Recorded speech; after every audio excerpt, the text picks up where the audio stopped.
If you ever find yourself struggling with decision fatigue, analysis paralysis, what's the best pathway? I got something for you that might help. I, for the longest time, have been a perfectionist. And the perfectionism wants to say, hey, let's make the best perfect decision possible. But the challenging thing is that whenever we want to make a good decision, we start to ask ourselves, well, where can I find information about this?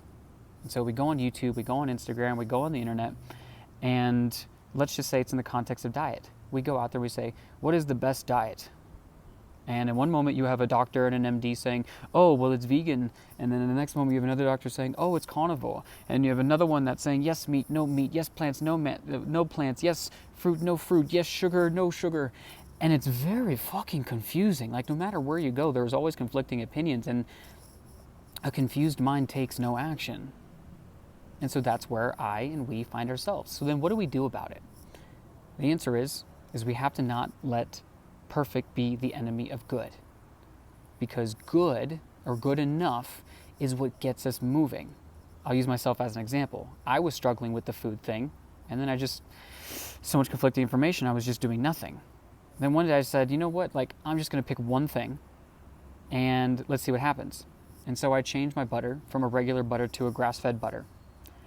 And somehow that tiny decision is the very singular decision that catapulted me into radically changing my diet, radically changing my health. And I have more energy, better health than I've ever had. I've had more days where my body feels good, I sleep good, I have good energy, because I was willing to just change my butter. And so it's not so much about the specific butter in this instance, but more so the idea that I learned so much from just saying yes and doing it imperfect. And that is my encouragement to you as well. If you are struggling like I have in so many ways, is just to say, what's the tiniest, smallest thing that I can do, and let it compound from there. And another thing to keep in mind, I think one of the biggest things is that stress makes us overthink, makes us feel overwhelmed and strive for perfection. So I actually think the biggest thing that we can do even before making that decision is downregulate first.